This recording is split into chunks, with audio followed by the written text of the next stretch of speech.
le labo. Donc ici, on va faire toutes les spécialités de la maison sont faites ici dans ce laboratoire maintenant. Jusqu'à il y a 2 ans, on était au-dessus de la pâtisserie à Saint-Jean-de-Luz, donc sur 2 étages, et la confiserie juste en face de la pâtisserie. Maintenant, tout a été regroupé sur ce site. On va commencer par aller voir la fabrication des chocolats, des bonbons au chocolat.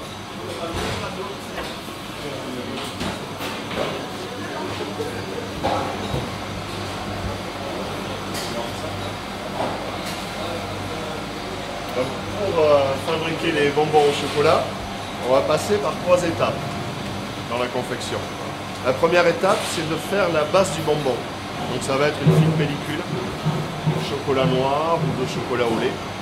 Donc cette pellicule, on va mettre sur des planches en bois un papier craft. On va couler en chocolat, donc très finement, hein, ça va être spatulé à 31 degrés en fine pellicule. Et on va amener cette fine pellicule dans la pièce qui est là derrière, qui est à 17 degrés, et le chocolat va cristalliser. À 17 degrés, il va durcir et il va cristalliser.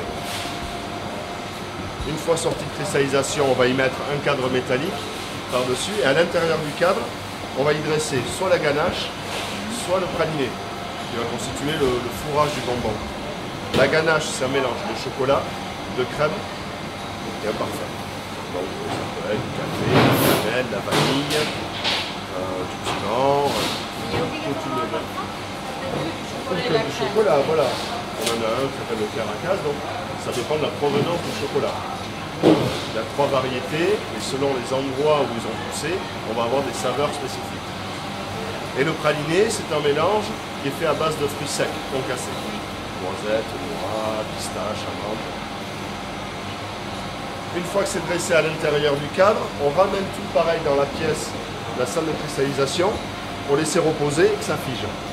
Une fois figé, on retire le cadre et on sépare ces grandes plaques en 3 parties égales. Et chaque partie, donc, on va obtenir par exemple ce type de praliné. Voilà, on va obtenir un cadre de cette taille-ci. Et chaque cadre va être amené à ce qu'on appelle la guitare. Alors la guitare, je vais vous montrer, c'est derrière ici.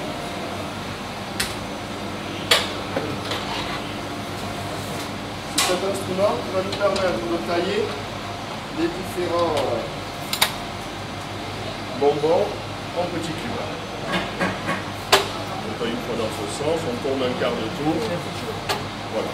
Non, le fil est bien tendu. Voilà, c'est à froid. Les bonbons, une fois taillés en carré, on va devoir les enrober avec le même chocolat qui a servi à faire la base. Et là, on a une salle, donc c'est ce qu'ils sont en train de faire là derrière. Donc, le chocolatier ou la chocolatière prend les petits carrés et sépare les uns des autres sur le petit papier blanc. Le papier blanc va entraîner chaque début de prémisse de bonbon sur un petit peu de chocolat qui va se tourner. La machine facile le chocolat que vous perdez le chocolat entier, le fait couler dans une cuve. La cuve est fendue dans le fond, donc ça forme un rideau. En passant dessous, les prémices de bonbons sont bien nappées.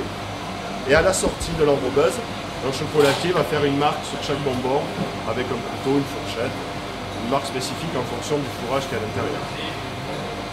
Et le bonbon va rentrer dans ce long tunnel en inox. Donc il va rentrer à 31 degrés. Il va y rester 10 minutes et à la sortie, il sera à 17 degrés, donc il aura cristallisé. Voilà.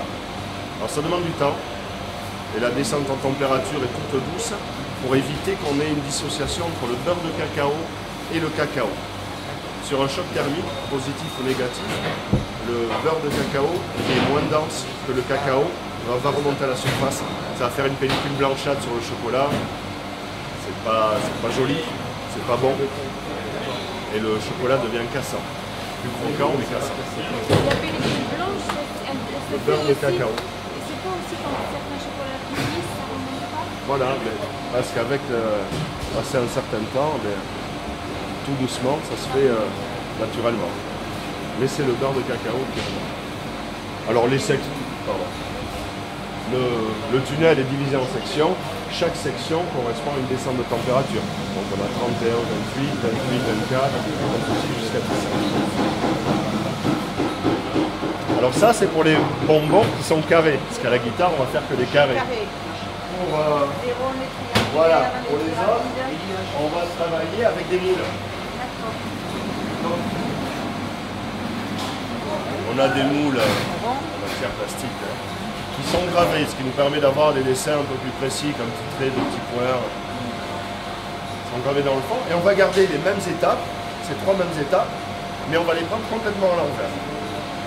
C'est-à-dire qu'on va commencer par l'enrobage, on va venir faire le fourrage du bonbon et on va finir par le fond, la base. Et ça va se faire avec cette machine, donc c'est une fontaine à chocolat.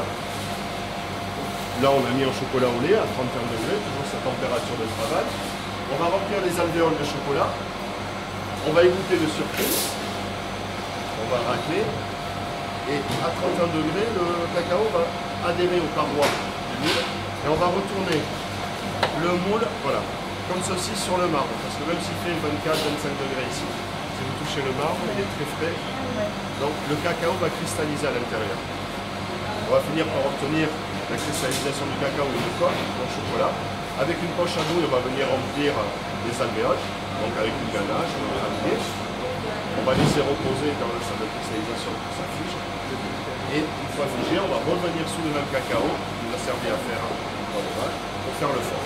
On racle le surplus. Cette fois-ci, on attend que ça cristallise en le posant dans ce sens-là. Et pour les démouler, il nous suffit de taper un peu sèchement sur le marbre et ça passe. Dans ce modèle-ci, on va faire un enrobage chocolat noir et un fourrage à l'intérieur, chocolat lait et fruits de la passion. Donc une ganache, fruits de la passion. Dans la gamme, on a une cinquantaine de bonbons différents. 70% dans les chocolats noirs, 30% dans les chocolats rouges. Oui. Ah ben oui.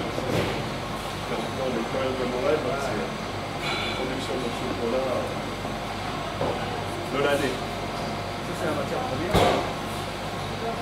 Là c'est quoi l'ivoire? C'est l'ivoire caramélisé.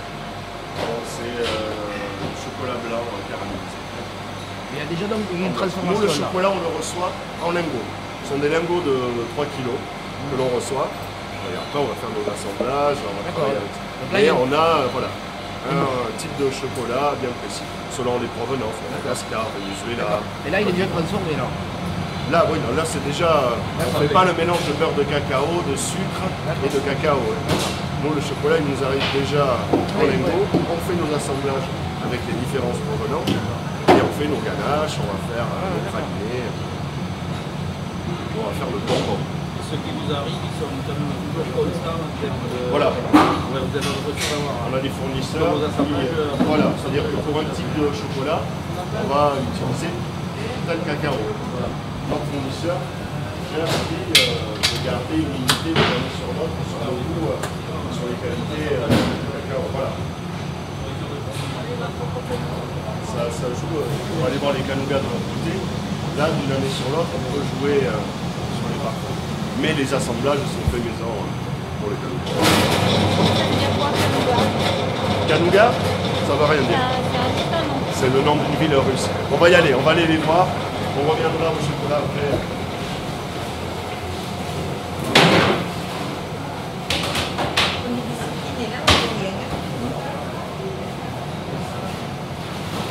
Justement, il est en train d'en faire. Donc, le canouga, c'est du caramel. Caramel fondant. C'est-à-dire que c'est la plus vieille spécialité de la maison. Ça date des années 1890. La maison Paris-Est a été fondée grâce au canouga. Et au départ, ça s'appelait caramel tendre. Ça a changé de nom en 1905 pour s'appeler canouga. Donc caramel tendre. Ici, on va faire chauffer, on va faire cuire du sucre, du beurre et de la crème. Rien de light, que du vrai beurre, de la vraie crème et du vrai sucre. Voilà. Et ça cuit. On va faire un caramel. À un certain moment de la cuisson, on va y intégrer soit du café, soit du chocolat, soit de la vanille. Et en toute fin de cuisson, donc aux alentours de 135 degrés, on va décliner le chocolat avec des noix le café avec des noisettes, et dans le sol à vanille, on mettra à chaque fois des éclats d'amande. Ce qui au total va nous donner 5 parfums. Ce caramel, donc là vous avez un café noisette, ici vous avez un café. On va le faire couler dans ce qu'on appelle des candissoirs, sur des bacs plastiques. Et on va les laisser ici refroidir à température ambiante pendant 24 à 28 heures. Ça va réduire légèrement, ça va figer, ça va refroidir. Attention. Et une fois que ça a refroidi, le confiseur va prendre une partie du caramel et l'amener ici entre deux plaques de téflon. Et le tout va être posé à une presse hydraulique. Ce qui va nous permettre de réguler la hauteur du canuga sur la plaque. Donc, il va être bien étalé. Une fois étalé, on va l'amener ici à ce massicot. Il va nous l'étaler en maintenant. Oui, il y a de la pression. Alors, ce massicot aussi, va nous tailler le caramel. Ici vous avez un caramel chocolat. Donc tout ce qui est bordure, coupe d'attaque, on jette parce qu'ils n'ont pas la bonne taille. On va pouvoir le reprendre. Ça on peut le récupérer. Quand on taille les chocolats à la guitare, les bordures, c'est déjà un mélange de chocolat avec la guitare et de la ganache. Voilà, on va calibrer exactement. Et ceux qui ont la bonne taille, on va les amener à une machine qui date des années 70, qui a été faite en Espagne, et qui va nous faire l'emballage.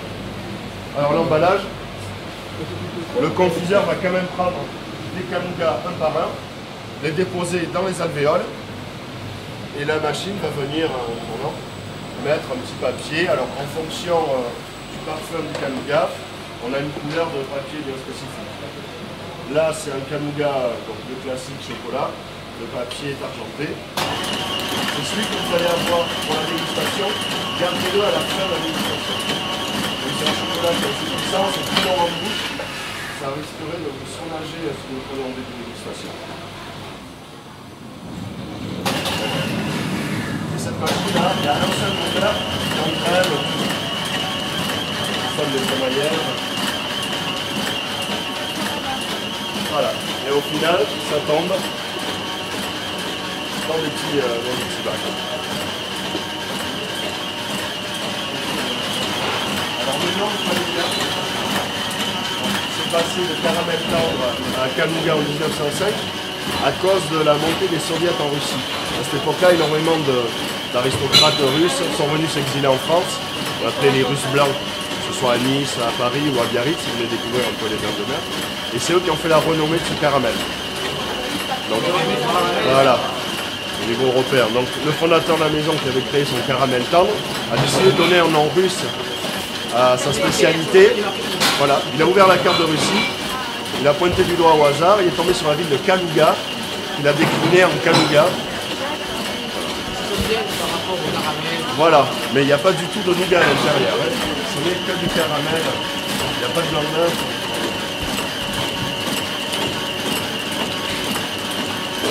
On va aller dans le four.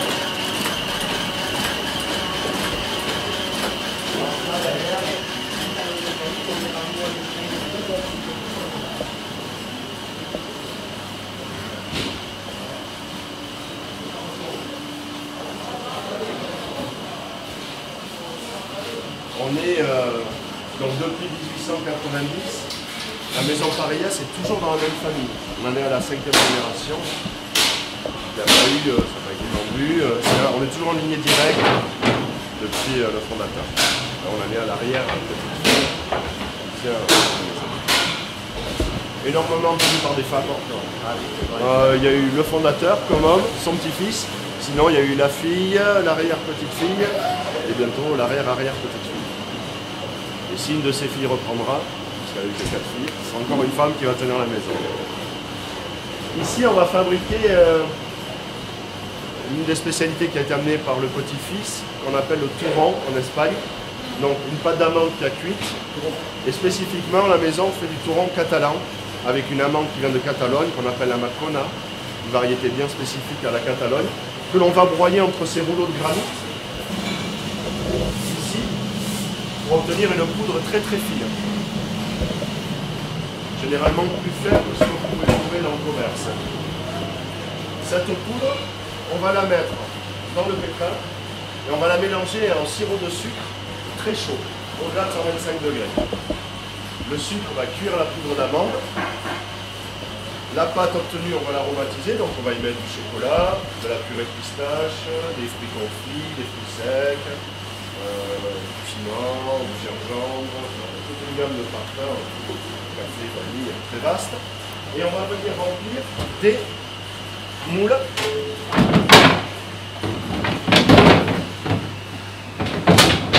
Donc des moules démontables. Voilà ce qu'il est en train de faire, même s'il fout le plastique à l'intérieur.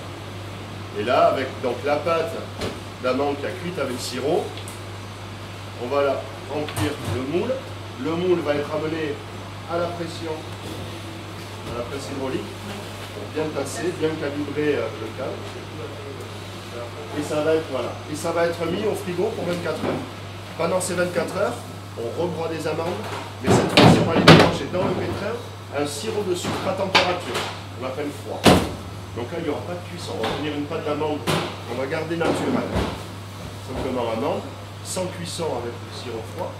Et on va aller cette pâte, on va l'étaler comme une pâte à gâteau. Au bout des 24 heures, on va venir démouler notre cas, qui avait cuit avec le sirop, et on va venir l'enrober avec la pâte naturelle qu'on en a. Un peu comme un pâté en croûte. On va en mettre dessous, sur les côtés, dessus. Boris va strier le pain d'amande avec un couteau sur le dessus. Et il va venir placer donc le pain d'amande sur une feuille de cuisson et sur des planches en bois. Donc il va mettre de cuisson, le pain et la planche va être enfournée ici 4 minutes à 300 degrés. Donc cuisson très vive mais très courte. Et la planche en bois va nous permettre d'absorber la chaleur qui provient de la somme du four, éviter que le pain ne fonde sur le fond. Donc sur les 4 minutes, c'est le bois qui va absorber la chaleur.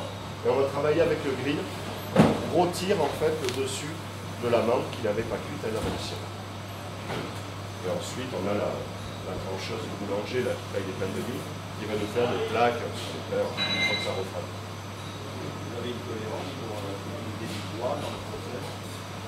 Il n'y a pas de contact entre les produits. Donc en fait, au départ, on met une feuille d'azime sur le fond, qui va nous permettre une coupe franche qu'on va passer à la trancheuse, et la feuille de cuisson qui est dans le côté. On va fabriquer aussi ce qu'on appelle en Espagne le mazapan. Ah oui. Donc le mazapan, c'est le même process, mais sans cuisson. C'est-à-dire qu'on va broyer les amandes, on va les mélanger avec un sirop à température, un sirop froid dessus, et on va aromatiser les pâtes. Et Boris va, ces pâtes donc naturelles aromatisées, il va les confectionner dans les cadres, dans différentes formes, soit concentriques, il va réussir à faire le drapeau basque par exemple, en mettant des triangles de framboise, des bandes de pistache ou de vanille. Il va dresser à l'intérieur du cadre petit à petit le drapeau basque. Et qu'on va venir tailler perpendiculairement, on obtiendra le drapeau basque. Le drapeau basque avec les amandes de la Voilà, donc on aura une pâte d'amande aromatisée à la framboise, pistache et vanille. Mais c'est vrai qu'elles sont catalanes. Bah oui. On va aller goûter quelques chocolats.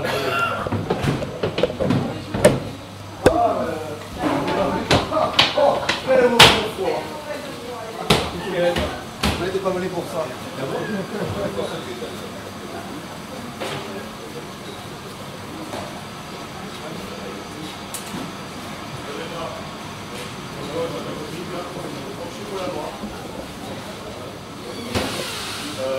Donc vous avez des pralinés, une ganache donc avec la croix basque, c'est une ganache chocolat noir cannelle. Ceux qui ont la petite tache éclat de peinture en rouge, c'est une ganache chocolat noir avec piment. Le Pariès, donc c'est une ganache noire en Algérie avec un petit bloc de café. Les petits éclats blancs, c'est une association en Ghana de 2 cacao. Ben, allez-y. Hein. Oui, écoutez. Alors ces chocolats, une fois ils arrivent, vous voyez, ils sont bien brillants. On ne va pas les mettre de suite à la vente. Ils vont passer minimum 24 à 48 heures dans une salle à 17 degrés pour stabiliser en fait la ganache sur le panier. Voilà. Passer ces 24 à 48 heures, on va pouvoir les mettre en vente. Non, vraiment. Chocolat noir. Alors, d'ici, on va alimenter les 4 magasins du groupe. Donc, on a une boutique à Bayonne, une boutique à Biarritz, la maison mère sur Saint-Jean et la petite boutique ici. Et on va expédier aussi chez toutes les personnes qui nous commandent par internet. Oui. Et vous employez combien de personnes? Sur le site ici on a à peu près 25, 26. Mais avec tous les vendeuses des différents magasins, on doit être autour de 40. Et là vous êtes cyclique, là il y a une période de plein pot, vous Oui, prenez du Noël. supplément, non? Là on a des intérimaires en plus.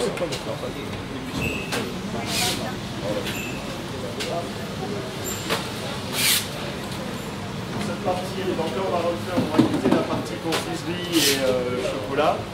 Donc toutes les personnes que vous avez vues là, que ce soit le chocolat, sur les canougats ou sur le touron et le massapal, ils sont tous chocolatiers confiseurs.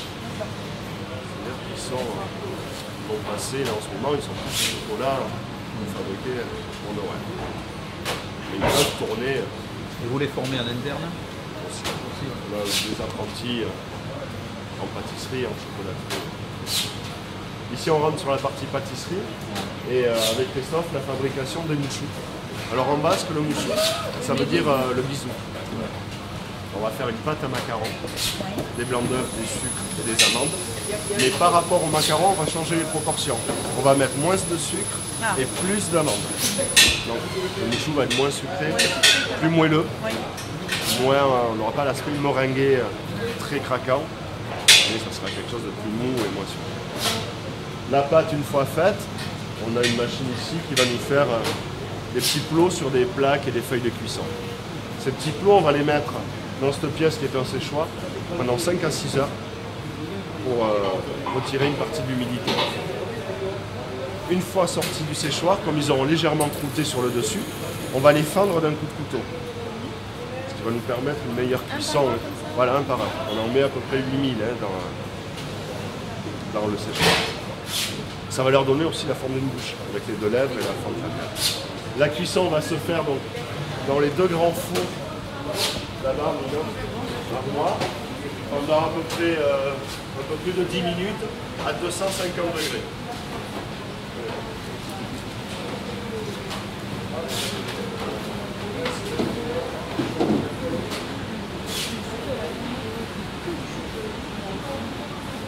Là.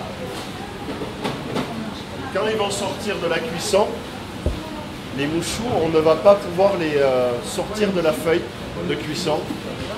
C'est ça. Ils sont collés à la feuille et si on voulait les retirer, on les arracherait. Donc pour pouvoir les retirer de la feuille, on va soulever la feuille de cuisson. Sur la plaque, on va mettre une fine pellicule d'eau.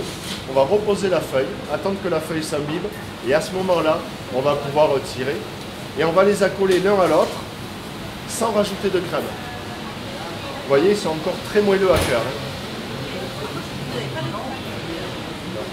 Et on les accole l'un contre l'autre et ils se collent. Donc, comme ils ont la forme de 2 bouches qui sont collées l'une à l'autre, on va appeler ça le mouchou.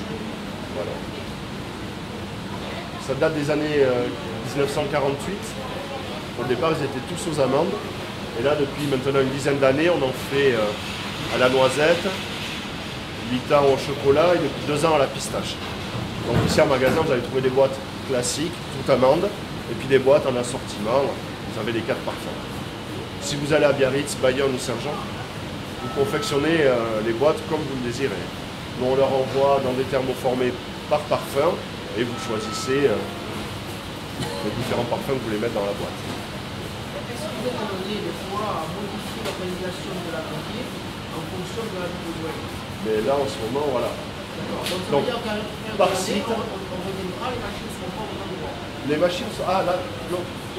J'ai vu que Non. vous avez la possibilité de les modifier. Voilà, on a tout le système électrique est monté sur rail. C'est pratique. Ouais, mais c'est pas Ça évolue, voilà. Ça évolue pas par rapport trop à la production. Ça évolue par rapport, le labo est tout neuf.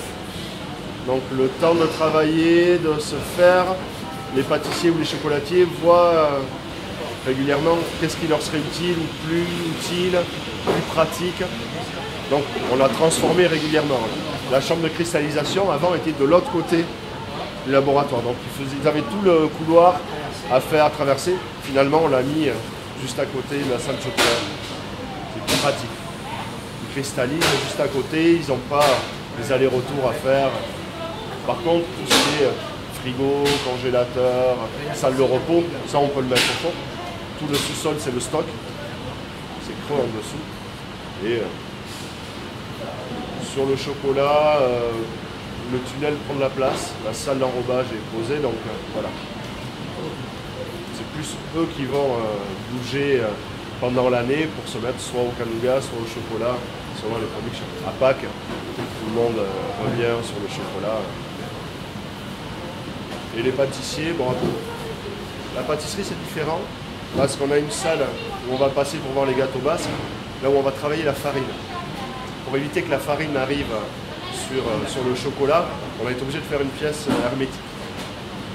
Ventilée, donc c'est la pièce que vous avez derrière vous, où on a l'arrivée, voilà, soufflée.